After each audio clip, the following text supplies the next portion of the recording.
Thank you, Lori. Yeah, everybody is related in the old valley, right? Explains the high forehead and the low lack of intelligence. Thanks. Great. Thank you for having me here. It's a privilege. I was the Tahoe Boy. I'm still the Tahoe guy. Was born and raised at the lake, although technically I actually wasn't born there. Talking with Mrs. Ebright there, we reminded each other there actually wasn't a hospital back then. Boy, does that make me feel old to say, when I was born in Tahoe, there wasn't even a hospital. So I was dropped off at Carson, Tahoe, but my family did live at the lake on Ski Run Boulevard. Some of you may have seen our family home because it's now the law office of Law and Law, which is kind of a shame, but that is our old house on Ski Run Boulevard. I don't need a microphone. I was asked tonight. I have, as you can see, I have a good face for the radio, and I guess a good enough voice. I hope you can hear me. Before I give a talk, let me ask two questions that I've met most of you already, so I think I know the answer. But how many of you here would consider yourselves old-timers in Carson Valley? You've been here a while. Some of you may be old-timers, but you're afraid to say that. The faces of who among you consider yourselves relative newcomers here to Medium. Okay, so, and the rest was sort of in between. You don't really know what an old-timer is. I didn't think I was too old until recently, until, you have your kids and they point out how old you look, and in fact are. They finally convinced me. I do want to tell you some Tahoe stories and related stories of the Carson Valley where the family is from. And in the context of the book, but we won't restrict it to the book, I'll read a few passages, and maybe to begin with, because it talks about the family and the family's roots. I'll read you from, it's actually the second chapter entitled Enterprising Cuss. This was my paternal grandfather, Pat Hickey, so it gives you a little background of the Hickey family here.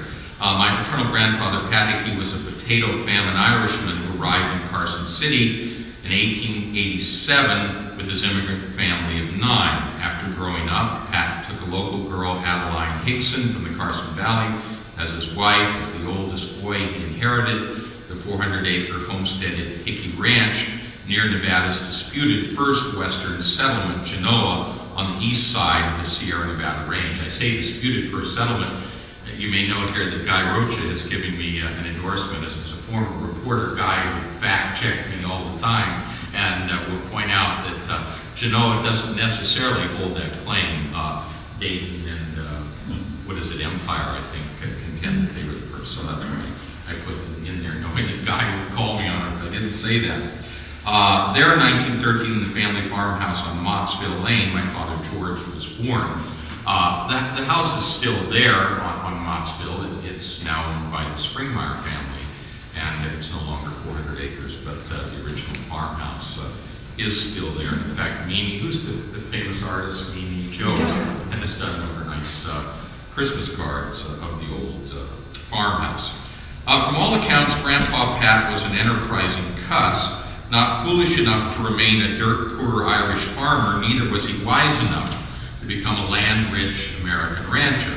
Instead, Pat harvested ice out of brother-in-law Wallace Park's frozen pond. You've seen it on television, the pond that is. It's the one NBA legend Charles Barkley slices his tee shots into every summer during the Edgewood Tahoe Celebrity Golf Classic.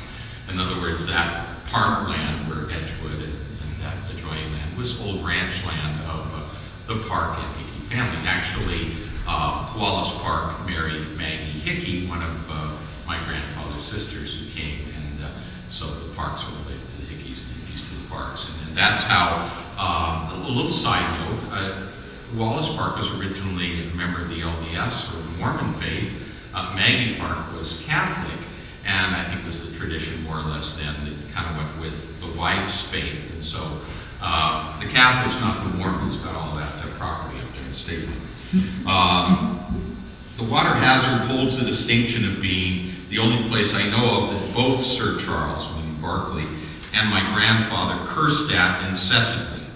Another tale the family's land has Mark Twain penning parts of Roughing It at Edgewood, or Friday's Station, as it was known then. It serves as a Pony Express stop for the likes of Snowshoe Thompson. You all know him.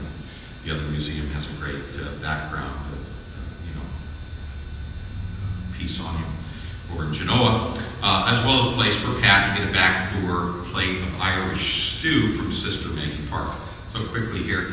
No one can say for sure that Eugene O'Neill used my grandfather as his model for the 1939 Hickey of The Iceman Cometh, but Pat did resemble the play's central character in two important ways. Pat loved to talk and he loved to drink, not necessarily in that order.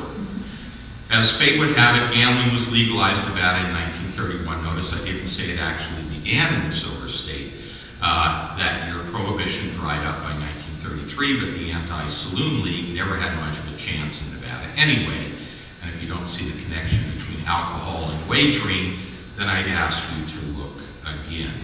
I talked about, as I said to someone, about Grandpa Pat getting the first designated driver in Nevada history for his ice delivery business, because he had a buggy at that time. I think it was Raycraft, or someone told me he had to get somebody to help him drive the buggy because so many of his customers had a jug of Irish whiskey under the sink that by the time he got 2/3 worth of his, done with his deliveries, the ice was all melting. So we hold that distinction for the first designated driver.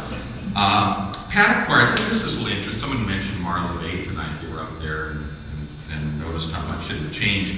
Pat acquired 40 acres of lakefront meadowland south of Marla Bay on Nevada's eastern shore of the lake. There he built a cabin the family stayed in during the summer months. He contracted with an orange grower, so on and so forth. But in those days, the Great Depression stuck its squalid hand in most pocketbooks. My grandfather's was no exception. Out of necessity, he sold the land that would have made his descendants rich. More than money he lost to Tahoe treasure that no amount of real estate dividends could ever replace. Tommy Hilfiger, the clothing magnate's co-founder, now owns the property called Tranquility Estate. The last time I checked, they were selling it for $100 million. Not having the $99.9 million plus it would take to reclaim the property on behalf of Pat's honor or my descendants' trust fund, I wish them well. Given the success of their designer label sales, I doubt they'll ever never need to open an orange stand to keep it afloat. Well, old Pat lost the cabin. He held on to the ice business long enough to give it to my father in 1945 when he returned from hiding from the Japanese in Burma. My father, and some of you here know him, George Hickey is the man spoken of there. He's actually still alive at 96, lives with us in our home in Reno. Couldn't be here tonight because he's out vacationing. Hear another one of my boring lectures. But my dad had at one time up at the lake the ice company, delivering to the casinos, and they had vending machines for campers at Camp Ridge and Hawaii and all around the lake. I think they even cut ice out of Cascade Lake, or were rumored to at one time, when the Wright family had their ranch and all. He had a heating oil business in the winter, so he was fond of saying we keep them warm in the winter and cool in the summer. At the same time, he got approached, this was after World War II, he served in Burma for 4 years, got a Bronze Star, talks a little, as I say in the book, about a great generation. A little was said about the lot that was done. You don't get much out of him, but he was one of those Americans from that generation served their country valiantly, in his case in Burma. But he came back, inherited the ice business from Grandpa Pat, had the oil business, then got asked to be the postmaster of Bijou at that time, and started the garbage company at the same time. That was then out on Old Pioneer Trail. I talk about in the book how, I think it's Jeff Robeck, one of the attorneys in town, came to him and said he'd been to an EPA meeting, and because they're considering they were talking about Superfund sites because of this garbage dump that my dad started there, and then the lawyer said over a pecan punch over at the jovial, and don't worry about it, you'll be pushing up daisies before they get around to declaring it, something like that. But, and my dad said, well, the Forest Service asked me to do it anyway. So he had actually the first garbage company up there, which I guess now is the disposal company that we're all a part of. Again, if he held on to that, I might have been able to buy that Tranquility Estate back, but instead of peddling my books here. But that was some funny stories with the garbage dump out there. My dad brought in a bunch of pigs to try to eat the garbage. He was kind of, ahead of his time, trying to recycle things. The problem was the black bears showed up, and they went after the pigs. So he had to keep a guy there 24/7 up in the guard shack with a Winchester to keep the bears at bay. And the only way we could keep him there was to my mom, I think, had to bring him a case of beer twice a week out of the guard shack. Grew up on Ski Run Boulevard. As it said in the little article in the paper, I was the first one, I believe, and I've been told, to break my leg on the gun barrel at Heavenly Valley. I don't know how many of you have skied at Heavenly or the gun barrel, but it was the section of the gun barrel right below the old intermediate station, the halfway house, the steepest part of the gun barrel, in other words. And I was there on a day, what was Friday the 13th? And I can only tell you what my mom told me, and those, not go skiing today. Oh, Mom, Well, she reminded me that as I was, being dragged away in the toboggan, and she, of course, told me, and I had to listen. And that's a theme that's repeated numerous times throughout the book. So I did break it on Friday the 13th. We had bear trap bindings. Any of you ever ski with those back in the day? It was prior to the safety binding. Like the name sounds, once you got in the bear trap binding, your foot or boot was not coming out, so you would break your leg like I did that day. Had the great privilege, Stein Eriksen, the famous skier, had the first ski school in Heavenly Valley. Some may or may not know that. And I had the privilege. We used to get out of school, I think about 1 o'clock in the afternoon to go skiing. It was pretty cush up there in the day, and I had the good fortune of being taught directly by Stein Eriksen. So, like most kids in Tahoe, I became quite a skier and raced and did all those things. Raced in college too. Other things about the lake.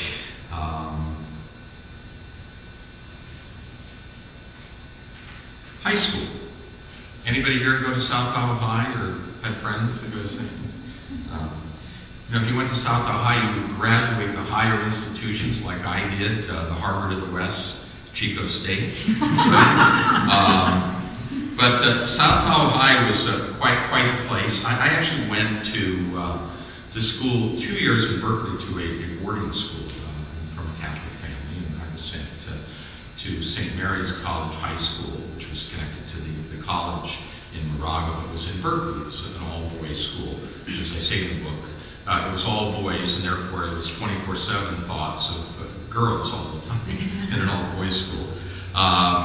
But you might enjoy the chapters on boarding school. We had some interesting experiences in boarding school. But after 2 years, I came back to South Tahoe and then graduated from South Tahoe High in 1968, which was the first class to graduate from what was then the new school, which is now the old high school, but it was a new high school in 1968 when I graduated from there.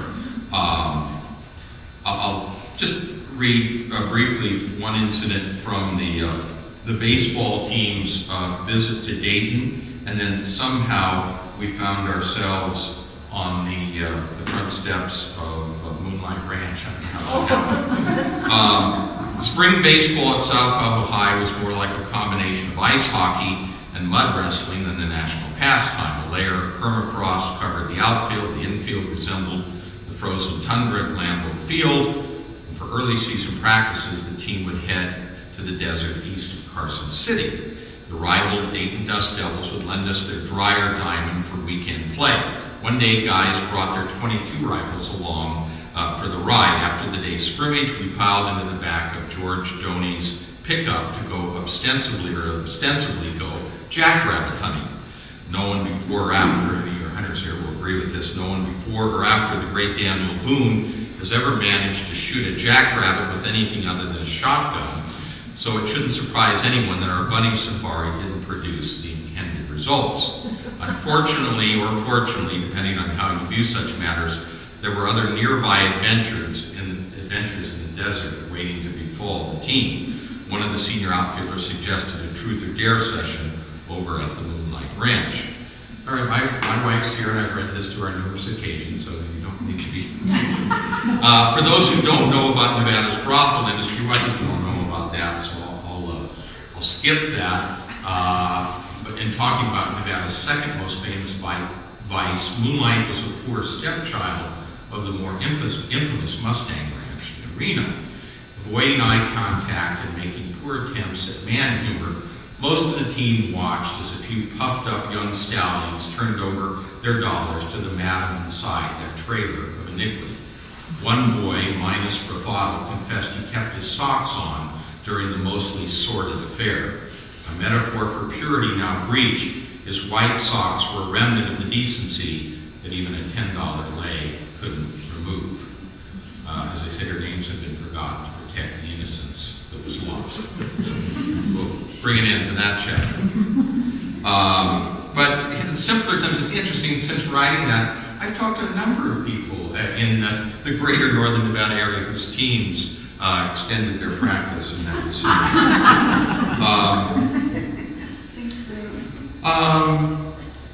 Fast forward a little bit, I'm someone that came back to Tahoe.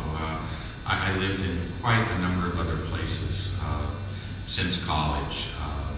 Traveled abroad, been in Africa, been in Asia, been in South America. Was all over the country. Lived for a long time in places like New York, Chicago, LA, Houston.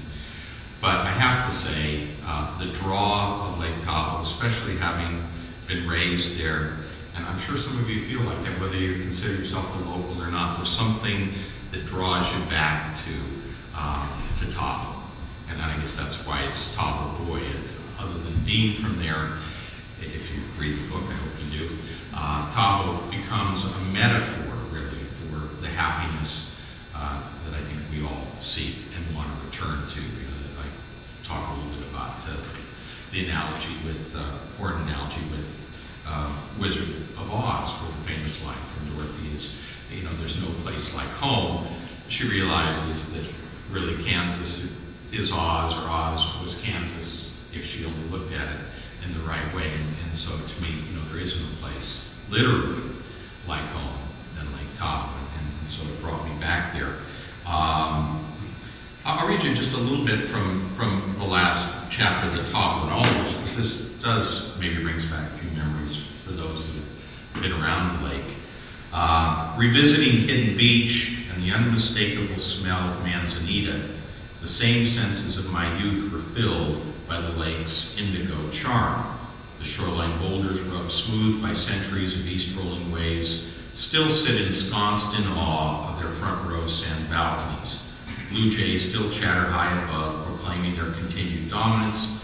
Descendants of the crawdads I once caught wait lurking below their rounded protectors, only to be lured out of hiding by this generation's boys with their dangling chicken necks suspended from a string.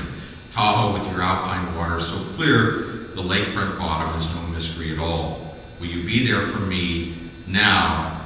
Will you be there as you are for me now when young men come to visit in another 40 years? I guess that's a question we all hope the answer is yes to. And I can talk kind of politically about the lake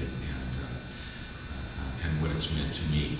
Your clear waters never reach the Pacific. They have drawn me back like a landlocked kokanee, looking for the fresh tributary of youth to deposit my heritage. To me it was very special to be able to raise my kids near the lake as I was, because growing up in and around nature, something as beautiful as the lake or the eastern Sierras, is irreplaceable. And I think there's nothing more precious than that for kids, and so our kids have at least experienced some of that. I can, without going into it, I will tell you a little, well, let me tell you, I did you remember me reporting on the radio down here on KGVM? Do you remember this voice? Or did you ever listen to it when it was when Lloyd Higuera had it, but I reported on a number of Nevada radio stations. KGBM was the longest standing, and a little joke, but it was really kind of true. The reason why I kept doing it for them, because my dad would listen every morning, and he'd listen again at 12 o'clock when they repeated it. So I knew I was always assured of at least an audience of 2. And it was a good way of actually keeping in touch with him without having to call every day. But I did work for a lot of other radio stations as well, KOH, K News in Las Vegas, and then went on to a small role in media. I became columnist for the Nevada Appeal, writing on politics in the Nevada legislature, which then led me to actually get elected, to not just talk about what they did, but to join their shenanigans and that nonsense. I was kind of a flash in the pan. It was one term and done. I didn't run again after having served there one time, but I did have the opportunity. Let me just tell you, this was one radio report of mine, which was kind of a fun one.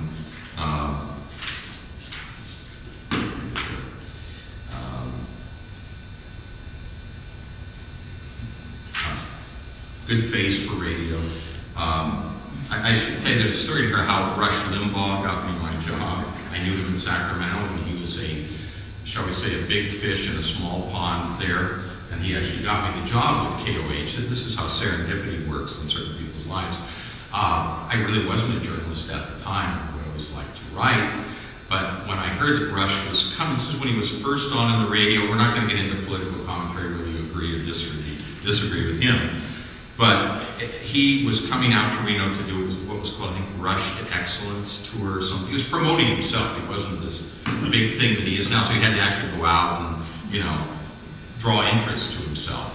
So I called the Reno Gazette-Journal and I said, I happen to know this guy.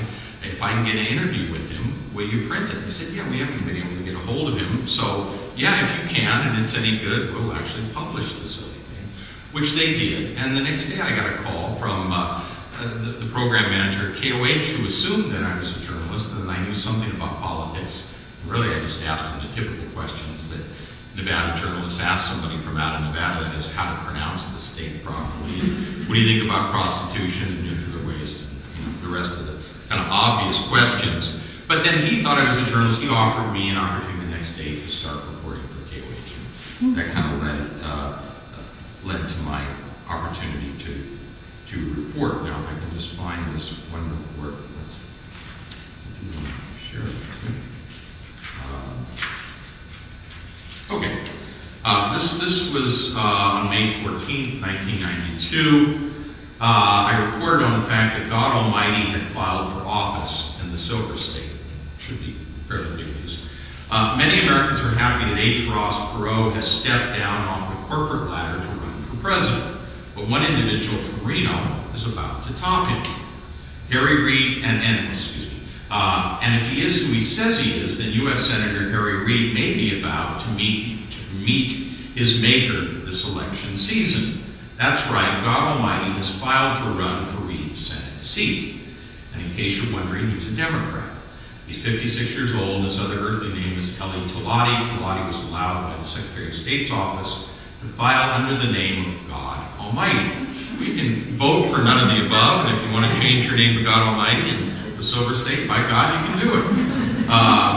State law allows candidates in Nevada to place on the ballot the name they are known by in the community.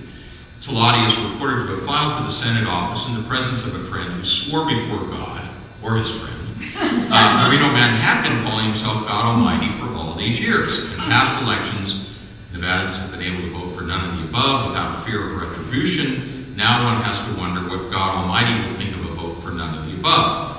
But on second thought, why would God Almighty want to join the U.S. Senate with 99 others who already think they are him? From the Carson City News Bureau for Reno's News Station, I'm Pat Hickey. So had fun with it, did some serious reporting as well. I got elected. It was an interesting experience, but there's a line I read about in the book where I came to the conclusion it'd be easier to find somebody to fill my expensive taxpayer paid for seat in the legislature than to fill my shoes as a parent. I had 4 teenagers at the time. Came to the conclusion that it was more important for me to be around while they were teenagers, even if they didn't necessarily agree with that. I guess some of you want to hear more about Tahoe in the old days, which is funny. There's a picture in the book of our house on Ski Run in 1952, the winter of 1952, when they had the huge storm that closed Echo Summit for 2 or 3 weeks, or whatever the case was. But every year in Tahoe, they have a gathering of the 52 survivors. I'm taking my dad to one. You've maybe been to one, Patty Olson's place. Yeah, Saturday. Yeah, this Saturday down by the old Young's Market. So there still is, the memories of those times carried. It was a simple community then. My dad said there were only 150 families that lived at the lake full time so it was a very different world. Everybody, Mrs. Bernhardt, the teacher, you'd run in, you maybe still experience this, you couldn't get away with that much because you're liable to see your teacher with your mom shopping that afternoon in school in the one and only Young supermarket. Pat, there were 2 years, it's 51 and 52 that the roads were. That's right. I think that the one I was 2 years old. What do I remember? But I do have one memory. I actually have a memory of this pole up in our living room that I guess was supporting the roof that my dad had to put up to brace all the snow that was on the roof. But other than that, I remember that pole. It's a strange. Ma'am, do I know you from somewhere? No, okay, because you look, I keep looking and saying, you look like someone that I knew. I forget you. I want to open this up to questions. I guess I should just enter into one little controversial or racy parts of the book. You may have picked it up in some of the reviews, or maybe you didn't. I have an arranged marriage, which is a bit unusual in this modern day and age. So let me just read you a little bit about that, and then we'll just open it up to questions. But in the event some of you have heard about that, I'll at least tell you how I address it in the book. I met her for the first time on top of a garbage heap in the sub-basement of the Boston Sheraton. Tell me that ain't romantic. It was the Thanksgiving holiday weekend of 1978, and Reverend Moon, yes, my marriage was arranged by that figure, was hosting an international science conference at the hotel. Picture matching, I was matched by a picture. Had been completed in Seoul, Korea. The 20 or so men who'd been engaged to Korean women had only one thing on our minds, seeing a picture of our moon honeys. The translator, the Reverend, had brought manila envelopes from Korea with photographs and introductory letters from our betrothed. In between his duties, we tried to ambush him and get a look at these pictures and see who the person was. Waiting for the moment to be just right, I waited until the final evening of the VIP event before making my move. Well, after midnight, the weary translator came back to his room, greeting him anxiously at the door. He told me he had barely a moment. Bottom line was, he couldn't find the envelope. There was a whole box with these manila envelopes in it with a photograph of a Korean woman and a letter introducing herself to the guy who was supposed to be the lucky recipient. He brought me into the room, pointed to the box on the dresser with the envelopes. I ruffled through it, but lo and behold, no prize winner for Pat. Preoccupied with his duties, he told me I had been matched and an envelope had been sent from Korea. He simply had no idea where it was. But I did. What if it had fallen off the dresser in the shelf? So I write about it. I thought maybe a maid threw it away. I thought, well, I have a little experience. My dad was a garbage man. I've been a bellman in Snowbird in Utah, and I know our rooms get clean. So I asked permission to go down to the sub-basement of the hotel, and I spent approximately 3 hours going through bags and bags of garbage. And finally, I couldn't make this one up, folks, I really couldn't. I found a manila envelope protruding out from the side of one of the bags. I spotted the corner envelope protruding from a bag in the pile, saying a prayer to be properly pure at the moment of my introduction. I opened the bag and found a manila folder with my name written on it. Tears mingled with garbage stains And exactly at 2:58 a.m. on the morning of November 25th, 1978, I saw her for the first time. I don't know what time it was at that hour in Korea, but I swear she was there with me in spirit, which is primarily how we would conduct our courtship the next 4 years of our engagement, because there was sort of a mandatory separation that lasted another 4 years. Last part of this little story. Years later, after we were together in Chicago, Reverend Moon visited the city and kidded me for being too close with my new spouse. It was a problem for the Unification Church in its early days in America that had kept its young adherents zealous, in part by keeping them chaste. Abstinence, I can assure you, does make the heart and other body parts grow fonder.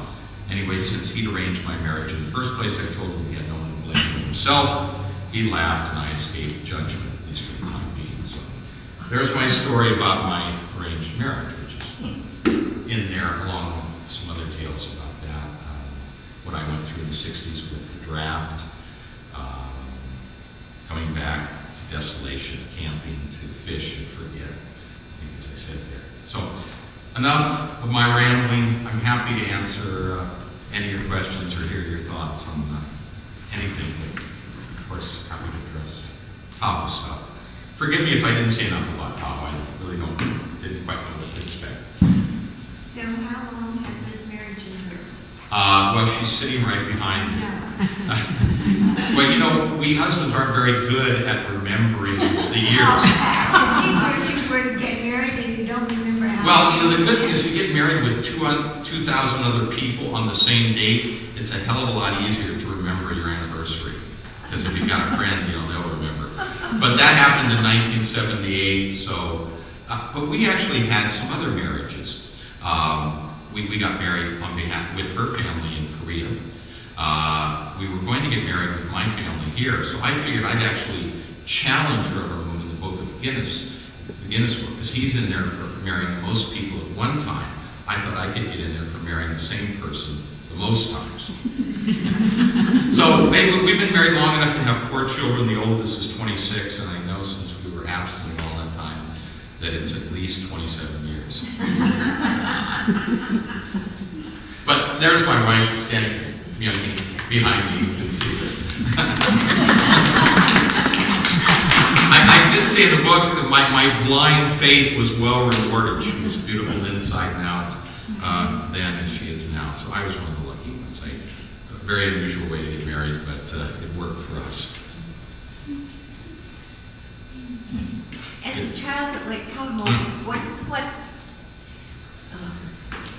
did you do? What did I do? Well, it was great to grow up there.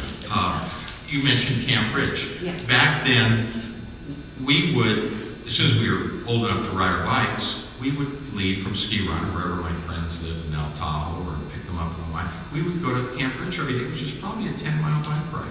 I don't know, from State Line or, so go to the beach, ski. Did you go to Globin's Pier? Remember Globin's Pier? Yeah, catch the suckers out there, the end of Globin's Pier. Wasn't that a beautiful pier? It was a beautiful pier. They used to have dances out there. Yeah. My dad, we celebrated his 95th birthday at the Overland. Lori knows this. And I actually had the water company, the Gardenville Water Company, because we painted for them, do up a plaque, because my dad has claimed for years that he and Frank Globin actually dug Lake Tahoe. If you're 95, you can say that kind of thing and you can get a plaque. But growing up there, I just have to say, what special memories. Before there was the California side of Heavenly, we would ski every winter down the backside to down between Jobs and Friel and walk into Chinoa and have our parents drive around and come pick us up. We'd do that all the time. We had our own dead man's grave trails off the back of Heavenly. Played, sports. My dad was a league Babe Ruth coach. I worked, though, from the time I was 9. I talk about how I inherited the overworked genes from my father. My dad got me from going to the beach and put me into the ice house bagging cubes of ice from the time I was 9. So I worked most summers in my dad's business. Did you ever go to the gym or grab dances? I write about the Jim Brigette. Anybody ever heard of the Legion Hall, the Jim Brigette? Those were legendary. Yes. And for the first time tonight, Jim Brigette and his All-Stars. Yeah, let me just... Yes, Jim Brigette. There was, yes, parties, fights, the Mountain Men against the Flatlanders, the music. All right, this is Jim Brigette. You gotta get a taste for this. My mother and high society friends weren't the only ones engaged in regular Tahoe social gatherings. For my crowd, there was the American Legion Hall. The music venue featured the locals' favorite, the Jim Brigette Band. Content to play Louie and Louie and Sam and Dave till the midnight hour, their tunes provided background noise for the dance floor fights that took place faithfully every Saturday night. There were 3 essential ingredients for a teenage scuffle at the Legion Hall: locals, tourists, and an overabundance of Coors consumed by both. The volatile combination of the 3 produced a predictable rumble with chairs tossed and punches thrown, all timed to give Jim and his horn section a cigarette break. The El Dorado Sheriff's Office had a standing order to come around 11 p.m., haul a few bloodied bodies off, and following the sheriff's appearance, dancing resumed. I talked about being there and seeing the Grateful Dead when they were still the Warlocks when they came, and we tried to get in a fight with them. They were into peace and love, which was totally a foreign concept to us at the time. Well, we did manage to get under organist Pigpen's tattooed skin when he left the hall to take up with a bunch of black groupies waiting in a flop house behind the dance hall. Linda Lindsay lined up along the rear exit and thought she'd embarrass old Pig by sarcastically commenting on his white afro by remarking, "Nice hair." That resulted in an FU response that we all agreed was quite remarkable for a guy to say to a girl in those days, even a long-haired, pot-smoking scum like Pigpen. In spite of our indifference, the Dead would return along with the Jefferson Airplane, the Quicksilver Messenger Service, Santana and Janis Joplin, and a host of other psychedelic gypsies, each attempting to get us just to say no to fighting and yes to taking drugs. Goes on about the religion. I did get hauled away a little bit. I got in a fight there one night with a guy in the bathroom. Ours didn't reach the level of a floor fight. We went into the bathroom. I took a wild swing at this guy, and I got my arm caught in the towel, the towel dispenser that comes down. So it perfectly caught me right there, and then he was able to hit me with his. And, unfortunately it was my mom's birthday, so I got hauled off. His dad was the great teenage dad who came laughing with his arm around his head. I was grounded for about 2 years, I think, after that. How about the dancing at Camp Richardson, right on the beach? Right on the beach. Yeah. That was a little safer. Yeah. So, to answer your question, growing up the lake, what a special. That's why I had to come back. And one of the things I write about in the story, my grandfather lost that cabin on Marla Bay that my dad had, and I always wanted to rebuild one, which we managed to do. It isn't in Marla Bay, it isn't along the lake. As they say, you have to be a trust fund child of Steve Wynn or someone else to manage that these days. But we built one in Mono County on the Little Walker River. And because I wanted to give, and we all do, want to give an inheritance to our kids. Ideally, it's the abundance of love and care and family, whatever family is. But I wanted to give a physical inheritance to the kids. So we did build a cabin on 20 acres up in the Little Walker River up in Willow Flats near Sonora Pass. And the kids are finally coming around to like it, but I do, so hopefully they'll keep it. Yes, sir. In your card here, you say a journey back home. It sounds like that's a story in itself. Well, it is. I guess thanks for asking that. They quoted me in the paper, but it's kind of the theme of the book, is a prodigal son returning. And not to be too biblical or anything, but I wanted to be, with a twist, I wanted to be someone who could come back home, but with something. The story of the Bible is the guy comes home, he's welcomed by father, not by brother, but has nothing, but he's still welcomed home. I wanted to come back with something, but I always wanted to live at the lake. I wanted to raise my family around the lake. But home is more than just a geographic place. To come back and to have been able to, in my case, restore relationships with my parents. And I know I said a few things, but it was very, very important to me And there's a chapter in the book, and you know, Mrs. Lange knows this because she was a bridge partner of my mother. So I actually taught in the book where there was a time where bridge was probably not too pleasant for Mom to have to acknowledge the fact that, yes, he had dropped out of college. Yes, he refused induction into the Army and almost went to prison. Yes, he was off ski bumming, and now he's joined the Moonies. What else can we talk about? So I know that was very difficult, in fact, for my parents. And in fact, there's a line in the book where I say, on my way to heaven, I put my parents through hell. And, but I was able to come back and restore relationships, you know, they were able to, I wouldn't say understand me, but I think we were able to reconcile. And I'm so privileged to have my dad still with us. And so the journey back home, it's a big theme in the book. It's not just stories at the top, but it's sort of all that a child in the 60s, not unlike a lot of folks, went through a lot of these same things. But to get back home, and even to restore, you know, someone took me at task in the Reno paper after reading the review there, because he had gone to Vietnam, and he had served, and he was wounded. And I told him, I said, you've earned the right to criticize me. But I've tried in the years since then to make up for the patriotism that I didn't have at that time. Because I actually met a number of people after the Vietnam War, including, I read about in the book, famous Cambodian actor who portrayed in the Killing Fields. He was the actual, I can forget his name, escapes me, but I became quite close to him when I lived in Los Angeles. He played Dith Pran, but he was the real Cambodian medical doctor who had been through the Killing Fields. And so I actually had a kind of reversal in my whole view about what Vietnam had meant. Most people would say, well, it was a wasted war, but you know, I reclaimed some patriotism in my life and things that I've done since then. Read a number of things in the book. Where I didn't get served. I went down while the Contras were fighting and brought medical supplies to the Mosquito Indians in Honduras and Nicaragua. So I tried to do things following that later in my life to kind of restore or reclaim things that I had lost and had to come home to. But yeah, that's kind of the theme. It's an important theme for me in the book. You know, someone asked me, why did you write it? And you know, it's pretty self-absorbing to write about yourself, and believe me, to sit here and have to talk about yourself for an hour. As I said to someone, if I write another book, it ain't going to be about me. I'm pretty tired of myself.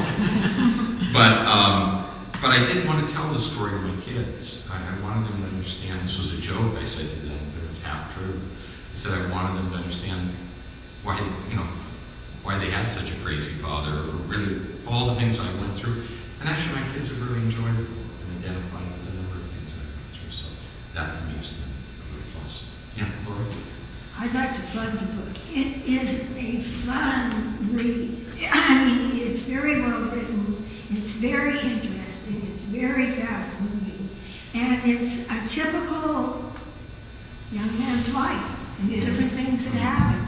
And I thought it was a great book. I read it. I picked it up. And She's my cousin, by the way. She's not getting a percentage of it, but we are related. So I have to thank you, Lori. It is. It's very comical, very, very interesting. I think it's people who've told, you know, I get a lot of responses. I ask people, and should any of you read it, I'd love to hear an email from you, whatever you feel about it. But I get a lot of responses say that it's really a fun read. It's an easy read. There's not a lot of philosophizing in it. There's talks about my experience with religion, both the old Catholic religion and the new unification thing. But it's not a religious book. It's not a preaching book. I'm not there. I'm telling this. It's a book of stories, basically, not editorializing, politically, religiously. But Yes, where ma'am. were some of your favorite fishing spots with the willow boat? When you were little? When I was, well, we used to fish in the little creeks that run into Edgewood before, you know, when it was just ranch land, before it was. You use a willow boat. We would then, yes. And we used to go into Desolation a lot, fishing. that was kind of a once a month thing. We'd go backpacking into the various lakes, start at Fallen Leaf, go over Horsetail Falls. And I love to fish now, so fishing is really one of the things I've reclaimed too. Do a lot of fishing on You the could just water. catch those pants out. Just little brookies. Bring them to your mom. But I have to tell you, if anybody is a fly fisherman has been down to the Angler's Edge down here, there's a huge brook trout in there that's on display that was caught in one of the beaver ponds that's on my cabin's land up in Morgan County. So there's some good fish to still be caught around here. But yeah, we used to fish in, Truckee, the upper Truckee. Used to fish in the lake sometimes for suckers out of Logan's Pier or whatever. You might catch an occasional rainbow there. Yeah, I fished. My dad taught me to fish, and I love to fish. Where was your dad's lighthouse location? The house it's right behind, I wondered if the IHOP is still there. It's now where Bonanza Produce is, which is just off, the main boulevard there, a little bit east of Ski Run. Oh, okay. But that was where the main, it was off the highway, but On the back road? on the back road there. The building's still there. Bonanza Produce actually bought my dad's ice business and used the storage for, your lettuce and produce. Yeah, I worked for Bonanza Produce one summer too. Now, with all that water, did kids do much boating? What was available to them? Well, I loved, yes, I had friends in high school especially that had boats, and we went water skiing. And I actually became a sailor at one point. I had an old friend from Chico State just wrote me, and I wanted to tell him that it was his inspiration, but I got a Hobie Cat sailboat after high school, and tried to sail around the lake one time in camp. I got so wet and saturated, and then the mast broke one night, one of the westerlies came up. But I used to sail with Tom and Hobie Cat, and water skiing, although to me water skiing doesn't hold a candle to snow skiing, because you're behind a mechanical thing that pulls you, it's sputtering, it's noisy, and you're restricted water skiing, although there's a lot of fun things you can do now. But I used to go down to Ski Run Boulevard Beach, where not the MS Dixie, but the other one takes off. That was, as a kid, that was a 3-block walk to just play in the sand down at the end of Ski Run here on the beach. So the lake is, real And there special. used to be a hamburger stand at the very end. Hamburger Heaven. Yeah. Hamburger Heaven. Used to help. Well, there used to be a Hickey Burgers here in Carson Valley, and Tommy thought it was going to become a McDonald's. I haven't heard of the second one yet, or the first one. You miss out on those little. Yeah. The snowflake's still in town. The Snowflake that was owned by Bev and Stephanie, did you know those Still girls? there. Well, yes, the Snowflake driving is still there. Yeah. The American Legion Hall's partially still there. Yeah, for that big snow. The big snow part of that. Yes. But that was such a great place. To see all those bands that came through. But when the locals enjoyed it. Heck, the tourists. The tourists, yeah. You knew the locals. Yeah, it was a great place to grow up in. I guess we all, especially as we get older, we reminisce about the past. I guess maybe our kids will be similar in that regard, that the times they're living in now are precious and uncumbered to them. I don't know. How about the old driving, Pat? Do you have a story there? I don't still owe you for admission because I came in somebody's trunk. Of course, that's how we don't get it. That's how everybody got into driving. You're here by yourself tonight? That's perfect. There's 5 guys crammed in the trunk. But the one just south of the Bijou Golf Course. That'll drive. Oh yeah. Drive-ins were great.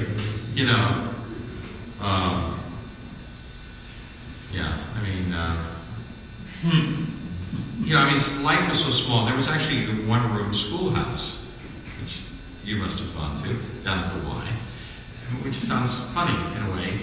But my friend Johnny Springmeyer, who's from the Springmeyers here, and an old friend Greg Keller, we were best of friends. They called us the Three Musketeers. There was actually an article in the paper at that time saying that our teacher was out for a week with mumps. I forget her name.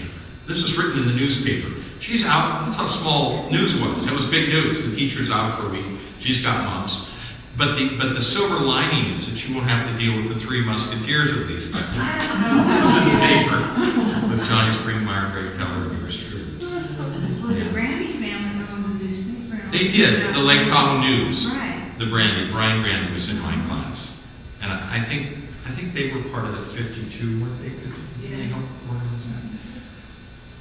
It was just. Sir, we haven't heard from you. I know you just came tonight to hear the lecture. No, you know what? I carry this thing in my pocket. I listen to internet radio on it everywhere I go. And I was at Costco a week ago, and they listening to C-SPAN, and they said, "This is Pat Hickey at Common Coffee in Carson City." That's right. I practically live at Common Coffee. How could I have missed that? Oh, gee. I don't know. I looked at somewhere. I found out that this was going on. Well, I guess thank I Googled it. But, Yeah.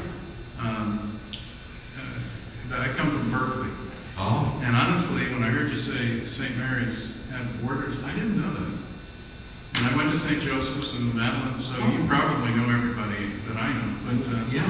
the thing is, I never considered going to St. Mary's because it was Christian Brothers, and at least, Yeah. you know, in sort of Madeline circles, you know, Yeah. you looked for somewhere else. So I went to San Jose to go to boarding school. Uh-huh. So you were going to Berkeley for boarding school. Well, I was leaving. Well, it's probably better you were out of town. Well, it was interesting. I didn't like boarding school, so I transferred after 2 years, Yeah. just like you.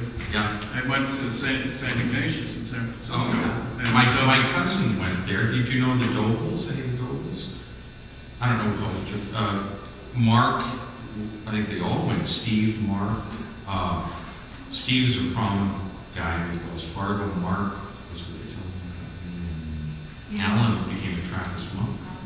What, I don't know. I don't know what class. You tend to only know the people in your class. Yeah, they went to St. Ignatius. But then, you know, we used to come up to South Tahoe and, you know, we went to the dances of the American Legion. I'm talking like late. You never got beat up in a No, I didn't see it. I'm talking about, you know, late 50s, early 60s. And, honest to God, I didn't know there were locals.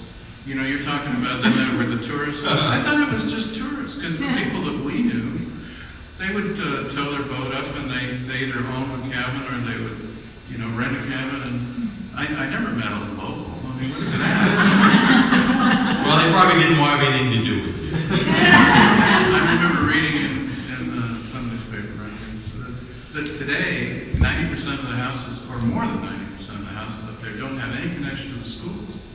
So they can't get bond issues passed. That's right. It's one of the most, it's in one of the most richest areas in the state. They have the least support from the community for their schools. Right. And they've had a great drop, actually, in even attendance numbers, or, you know, students, because houses have been bought by, you know, second homeowners and investors and things, and so there's not So as much of a local. I mean, I remember reading in the paper that, you know, all the papers are connected around here, you know. Yes. So there was a story written about South Lake, this is several years ago, about a veterinarian who moved to Carson City because she had literally lost like 80 to 90% of her clients, that there's no pets in South Lake anymore. Well, there's nobody that lives there steadily. No, I So, I mean, you know, think of South Lake, first of all, it's weird for me to think anybody grew up there. And secondly, And they're kind of weird, as you noticed. but I mean, it must be strange to have sort of local memories, and then you go there, and most of the houses are empty. Or there's log and log in your old house. Yeah. Well, in the 40s, I worked at the lake closed down the day after Labor. Right. Used to, yeah. They shut down. Here's a boarding school memory for you. A boys' boarding school makes you long for a lot of things you don't have. Having a car was number one, with female contact of any kind a close second. Even though the Christian Brothers had committed a vow of foregoing such mysteries of the latter, They understood that an occasional chaperone meeting of boys and girls would likely keep down the incidences of late-night shaving cream fights and waste can fires in the dorm. Once a year, the proper young ladies of nearby St. Joseph's School for girls would grace St. Mary's smelly gym with their perfumed presence. We'd all act as if it was no big deal, but secretly each freshman boarder was after shaving his brains out in nervous anticipation of a would-be dance encounter with someone other than his 24/7 male companions. I don't like that. It doesn't relate to. Okay. Well, I was the one starting the trash can fire. Down in San Jose, they would have mixers with the appropriate Catholic girls' school, not just any. You guys are a little more highbrow. Well, and St. Ignatius was exactly the same, because, that was mostly locals, there were only a handful of commuters. I was commuting from Berkeley, so I was the outsider there. You want to know a weird story back in the 60s? At this boys' Catholic boarding school, we actually had a smoking lounge. Now, this is before it was determined that smoking was not good for you. So after the 2-hour mandatory study hall, all the guys, like the whole 100 guys in the dorm would cram into this lounge about, 1/10 the size of this room and just puff their brains out because they could. But the idea was that, I guess, they thought, well, if you gave them a smoking lounge, then they wouldn't be outside all night sneaking the smoke, and we won't have to patrol it or something. But isn't that strange? Back then, it was just, smoking wasn't even considered not only bad, but I guess dangerous for you, so it was condoned. I didn't. It actually made me never want to take it up. This is part of I that. so sick. You think Christian Brothers, people went into the Christian Brothers as an alternative to going to jail sometimes. They were tough guys. Yeah, tough guys. They were very tough They guys. say you cross them and you could get your crap beat out of you. No, they were very tough guys, actually. And generally that wasn't true in the Jesuit either. The Jesuits were In more like San Francisco, you had St. Ignatius, you had Sacred Heart, and Right. we literally didn't talk, and they told us not to use the same bus stop. And then Reardon was, that was, the other people we'd never meet, we'd never cross paths. That's interesting. Folks, anything? Do we know each other? No, No, we okay. probably have some people in common. That we Okay, know, but okay, John Springmeyer, I guess. okay. But he must have gone to school at Tahoe. I grew up here, so John moved down here. probably. Yeah. This used to be the study hall, and we'd all have lines of desks in here, and the library was also part of the study hall. So I can remember him in middle school, so I got to thinking, I wondered, I couldn't remember him before that, and I thought, well, he must have lived at the lake. He then. did. His family is from up there, Marge and Yeah. Buzz. Buzz has passed away. Johnny, I write about Johnny in the last chapter. Oh, of the do book. you? It's the last Yeah. chapter. He's in there because he's battling cancer. Yes, Yeah. I understood that. He's battling. He gave to me the best picture of the whole book. He said, these days John gets whimsical, compares himself to an old cottonwood standing tall along the riverbank, hiding the fact that it's dying from within. Thank you so very much for coming. Nice to meet you.